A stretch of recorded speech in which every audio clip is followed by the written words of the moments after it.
को लेकर चर्चा करते हैं। देव जी जुड़ गए हैं, फॉर्मर एम्बेसडर हैं, निपुण अलम्बियान जी फॉरेन एक्सपर्ट हैं, major Mohammad Ali Shah defence and strategic expert हैं और Robinder Sachdev international affair expert हैं। आप सभी लोगों का बहुत इस्तकबाल है। मोहम्मद अली शाह साहब, डे 1 से ही लगातार अमेरिका के रुख की बात की जा रही है और जिस तरह से अमेरिका नर्म हो रहा था, उम्मीद जाहिर की जा रही थी कि जंगबंदी होगी, लेकिन अब जिस तरह से अमेरिका ने यहाँ पर जो हथियार और दीगर चीजें बरामद की हैं, इजराइल के साथ जो डील्स है वो लगातार जारी रखी हैं, तो ऐसे में जंगबंदी को लेकर कैसे उम्मीद की जाए? साहिबा जी, आपका बड़ा अच्छा सवाल है। जी हाँ, ऐसे पेचीदा हालात में हम जंगबंदी की कैसे उम्मीद कर सकते हैं? मुश्किल है, लेकिन पता नहीं क्या बोले, कर सकते हैं कि नहीं कर सकते हैं। अमेरिका को खुद पता नहीं वो कर क्या रहा है, तो उसको मालूम है, लेकिन उसका दोगला रवैया है।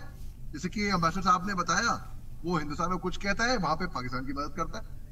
बस ठीक उसी तरीके से इजराइल वो कह तो रहा है इतने लोग मर रहे हैं, बहुत बुरा हो रहा है, बहुत बुरा हो रहा है, और आप आग में घी डालते रहो और बोलते रहो दूर दूर बैठ के, अरे बहुत बुरा हो रहा है, बहुत बुरा हो रहा है, बहुत बुरा हो रहा है, बहुत बुरा हो रहा है। तो अमेरिका को चाहिए क्या? उनको चाहिए कि हकीकत में ऑन ग्राउंड उतरा किसी तरीके से कैसे भी हुक्म बस ये युद्ध को रोके, और इसको वो बहुत पहले अमेरिका चाहे रोक सकता था, जो इसने नहीं किया। ने केवल इजराइल को का सपोर्ट किया, इजराइल को और गोली बारूद और हथियार सप्लाई करे और सपोर्ट किया। उनका तो हथियार का बिजनेस बढ़ रहा था, उनके तो मजे आ गए। उनको ये नहीं दिख रहा था कि कितने हजारों लोग मौत के घाट उतार दे गए हों, कितने लोग बेगुनाह सिविलियंस, खवातीन, बच्चे, बुजुर्ग इसे मारे गए हों, जख्मी हुए हों, घायल हुए हों, बेघर हुए हों। उनको वो नहीं दिख रहा था। अब उनपे माउंटेड प्रेशर हो रहा है। 15 से 14 राष्ट्र ने यूएनएससी में वोटिंग करी। अमेरिका ने रिफ्रेन किया, वोटिंग नहीं करी, उन्होंने वीटो पावर का इस्तेमाल भी नहीं किया। अब आप देखिए, ये तो मुद्दा कई लोग दुनिया भर के सब चाह रहे हैं कि किसी तरीके से युद्धबंदी हो। युद्धबंदी नहीं हो रही तो अमेरिका प्रेशर में है, अमेरिका बहुत प्रेशर में है। तो इसलिए अमेरिका को मैं यहाँ जाऊं, अब जब दो रास्ते आते हैं जिंदगी में किसी के भी, मैं यहाँ जाऊं या वहां जाऊं, जैसे कि अभी आप देखने में गाड़ी में हूं, दो रास्ते हैं, मैं यहाँ पे हूं या वहां जाऊं। अरे मेकअप योर माइंड, डिसाइड कर लो, आप फैसला कर लो, आपको यहाँ जाना है कि यहाँ जाना है। आप दो नाव में एक ही टाइम पे दोनों पाँव नहीं। बिल्कुल, ये बड़ा सवाल है और अमेरिका दो नाव में सवार होता हुआ नजर आ रहा है। मेजर मोहम्मद अली शाह साहब, आपके पास यहाँ पर आना चाहेंगे। क्या ये जो अमेरिका का रुख यहाँ पर देखने को मिल रहा है, इससे ये भी वाजे हो रहा है कि ह्यूमैनिटेरियन ग्राउंड्स पर भी आप बात करेंगे, लेकिन जब बिजनेस की बात आएगी तो ह्यूमैनिटेरियन ग्राउंड्स भी कोई यहाँ पर मायने नहीं रखते हैं। और जो यूएन सिक्योरिटी काउंसिल में अमेरिका ने किया, उसने वीटो का इस्तेमाल नहीं किया, सब उसकी तारीफ कर रहे थे कि अब अमेरिका जिस तरह से प्रेशर बना रहा है तो जंगबंदी यकीनी तौर पर हो सकती है, क्योंकि इस पूरी जंग में अमेरिका का दारोमदार और अमेरिका का रोल बहुत इंपॉर्टेंट है।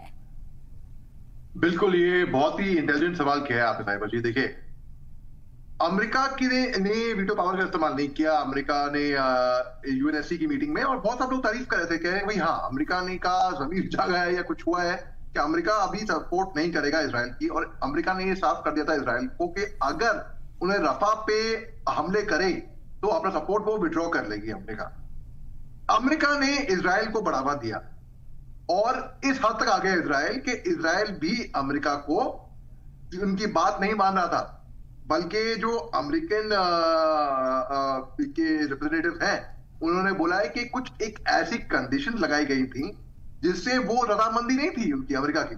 तो अमेरिका को फिर एक स्टैंड लेना पड़ा। लेकिन कई लोग कहेंगे कि उनको खुद मालूम नहीं क्या कर रहा है अमेरिका के, वो खुद कंफ्यूज है। लेकिन नहीं, मैं कहूंगा अमेरिका को मालूम है कि वो क्या कर रहा है, लेकिन उनका दुगला रवैया है। वो करेंगे जो उनको सूट करेगा, बस। वो सुपर पावर है, उनकी दादागिरी है भाई, वो हम करेंगे, ये हमारा काम बनता, दुनिया जाए, जनता जाए, भाड़ में जाए जनता। तो ये अमेरिका का रवैया रहा है अनुमान तौर पे। और यहां पर भी एक तरीके से मैं देखूंगा कि अमेरिका अगर अब यूटर्न लेके सपोर्ट विड्रॉ करती है इजराइल से, वो इसलिए क्योंकि दुनिया भर का दबाव इन पे पड़ रहा है, और कोई बात नहीं है, बस दबाव की बात है। मोहम्मद अली शाह साहब, हालात बहुत खराब होते हुए नजर आ रहे हैं। अभी तक लोग हमलों में मर रहे थे, लेकिन अब जो हंगर स्ट्राइक है वो बहुत बड़ी तादाद में बढ़ता हुआ नजर आ रहा है। इमदाद नाकाफी साबित हो रही है, इस तरफ भी तो तवज्जो देनी होगी बैनुल अक़वामी दुनिया को। जी बिल्कुल सही बात है साहिबा जी। देखिए, अमेरिका के अंदर भी अभी तकरीबन एक महीना तकरीबन हुआ होगा, एक अमेरिकन एयरमैन ने इजरायली एम्बेसी के बाहर जाके प्रोटेस्ट में अपने आप पे आग लगा दी थी। और ये कहा था कि वो प्रोटेस्ट कर रहे हैं, और ये कहा था कि जो दर्द अभी वो झेल रहे हैं या झेलने वाले हैं, ये दर्द उस दर्द के मुकाबले कुछ नहीं है जो आज इजराइल के वजह से गाजा पट्टी में लोग झेल रहे हैं। और उनका इंतकाल हो गया था उसके बाद, अपने आप को आग लगाने के बाद। ये बहुत ही गलत एग्जाम्पल था। ये लोगों को उसका प्रोटेस्ट का एक कॉज था, ठीक है, लेकिन तरीका गलत था, इससे कोई प्रभावित ना हो, पहली बात तो। लेकिन अमेरिका के अंदर भी इतने सारे प्रोटेस्ट हो रहे हैं। आप कह रहे हैं हंगर स्ट्राइक, देखिए हंगर स्ट्राइक की बात करते हैं तो आप देखिए गाजा पट्टी में अभी रमजान के महीने में इनका जोश, इनके जज्बे, इनके जुनून, इनके स्पिरिट, जो गाजा पट्टी में लोग हैं उनको मैं सलाम करता हूं। देखिए, मालूम नहीं है कि इनको कि आप सहरी तक भी जिंदा रहेंगे कि नहीं रहेंगे। अगर आपने रोजा रखा है, रोजा रखा होगा इन लोगों ने, और तो इफ्तियार आप खोल पाएंगे कि नहीं खोल पाएंगे, और वक्त भी खोल पाएंगे नहीं, कुछ पता नहीं। और क्या खाएंगे भी, अगर खोल भी पाए हैं तो खाएंगे क्या। तो इस तरीके से बड़ा मुश्किल टाइम हो रहा है उनके लिए। और यही चीज इसीलिए तो अमेरिका प्रेशर में है। कई सारी चीजें हैं इंसानियत को लेके, क्योंकि इंसानियत मजहब से पहले, यहूदी या अरब या कुछ भी मुल्क से पहले तो इंसानियत आई थी दुनिया में। अब वही उसी इंसानियत का खात्मा हो रहा है, तो जाहिर सी बात है जो बाइडेन साहब भी परेशानी में होंगे, वो दुविधा में है बिल्कुल कि अब क्या करें। यहां तक तो आ गए, हमने तो आग में खूब घी डाला, खूब आग बढ़ी, चाहे रूस और यूक्रेन की जंग में हो, चाहे इजराइल और हमास में हो, चाहे जो कि बल्कि गाजा पट्टी में, क्या बोलूं मैं, कहने के लिए तो इजराइल ने कहा कि हम हमास पे अटैक करेंगे। एक और बात मैं ये बोल के समाप्त करूंगा साहिबा जी, देखिए इन्होंने अपना एक तरीके से फोकस भी पहले तक कहा कि हमास का खात्मा करेंगे, जहां पे 40,000 के तकरीबन लड़ाके हैं, हूथी रेबल्स पे आए, फिर हिजबुल्लाह पे भी आए, ठीक है।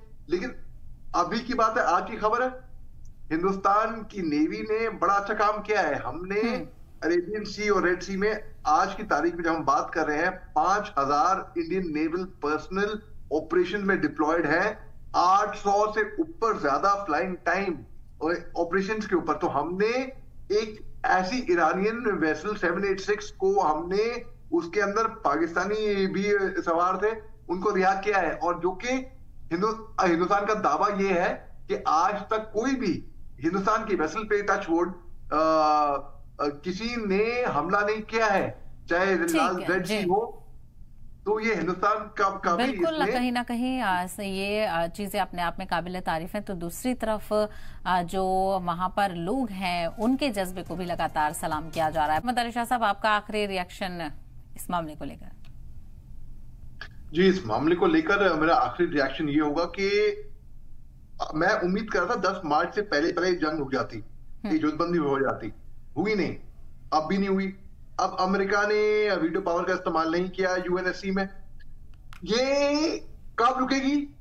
ये अमेरिका के हाथ में बहुत हद तक था, लेकिन बदकिस्मती से मेरे को अभी लग रहा है कि जब तक इजराइल पे दबाव नहीं बनाया जाएगा साइकोलॉजिकली इसको रोकने का, तब तक ये जंग नहीं रुकेगी। और उसके लिए दुनिया को साथ में आना पड़ेगा, दुनिया को इंसानियत के खातिर, कोई रीजन या रिलीजन या मजहब के खातिर नहीं, इंसानियत के खातिर। और तब भी ये जंग रुक पाएगी, नहीं तो फिर इसका कोई इलाज है ही नहीं, तो नासर हो जाएगा ये मामला।